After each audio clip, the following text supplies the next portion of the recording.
ખેડા જિલ્લાના ચકલાસી નગરપાલિકામાં ગેરકાયદેસર દબાણોના મુદ્દે ગંભીર વિવાદ ઉભો થયો છે। જિલ્લા કલેક્ટર દ્વારા સ્પષ્ટ હુકમ અને નિર્દેશો હોવા છતાં નગરપાલિકાના પ્રમુખ દ્વારા આ દબાણો દૂર કરવામાં આવ્યા નથી, જેને કારણે સ્થાનિક વહીવટીતંત્રમાં અસંતોષ અને રોષ વધ્યો છે। મહુધા ધારાસભ્ય તેમજ કેબિનેટ મંત્રી સંજયસિંહ મહેડાએ આ મુદ્દે સંકલન સમિતિમાં પ્રશ્ન ઉઠાવ્યો હતો અને દબાણ દૂર કરવાની માંગણી કરી હતી। તેમ છતાં પણ નગરપાલિકાના પ્રમુખ દ્વારા કોઈ કાર્યવાહી કરવામાં આવી નથી। આને કારણે કારોબારી અધ્યક્ષ રોષે ભરાયા છે અને પ્રમુખ સાથે આમને સામને સંઘર્ષની સ્થિતિ ઊભી થઈ છે। આ બાબતે સ્થાનિક નાગરિકો અને વહીવટી અધિકારીઓમાં ભારે નારાજગી છે। ચકલાસી નગરપાલિકા પ્રમુખ પ્રવીણભાઈ, ચકલાસી નગરપાલિકામાં હદ વિસ્તારમાં છે ગેરકાયદેસર દબાણ ક્યારે પૂરી પડે, શું કાર્યવાહી? એની રજૂઆત અમે ઘણીવાર વારંવાર કરેલી છે। આયેલી અરજીનો નિકાલ કરવા માટે ચીફ ઓફિસર બધા સાથે સંકલન કર્યું છે। એની વહેલી તકે નિકાલ થાય એ અમે પણ ઈચ્છીએ છીએ।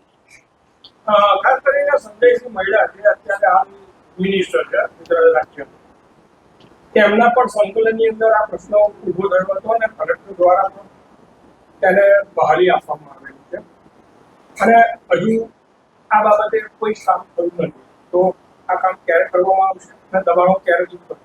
એની રજૂઆત ચીફ ઓફિસર વારંવાર આવે છે, ચીફ ઓફિસર વારંવાર બદલાતા જાય છે। આજ દિન સુધી આ દબાણનો કોઈ નિકાલ આવ્યો નહીં। અમારી પણ રજૂઆત છે કે ભાઈ આનો વહેલી તકે નિકાલ થાય। ખરેખર દબાણનો પ્રશ્ન કેવો છે અને કેટલા ફૂટનો? દબાણનો પ્રશ્ન તો ગામમાં ઘણી બધી જગ્યાએ છે, બધે કોમમાં છે, બધાનો પ્રશ્ન છે અને એની અરજીઓ આવેલી છે નગરપાલિકા। એની અરજીઓનો બધી અરજીઓનો નિકાલ થાય એના માટે અમે પ્રયત્ન કરીશું। ચીફ ઓફિસર ચકલાસી નગરપાલિકા, શું નામ આપનું? સંદીપ ઝવેરી।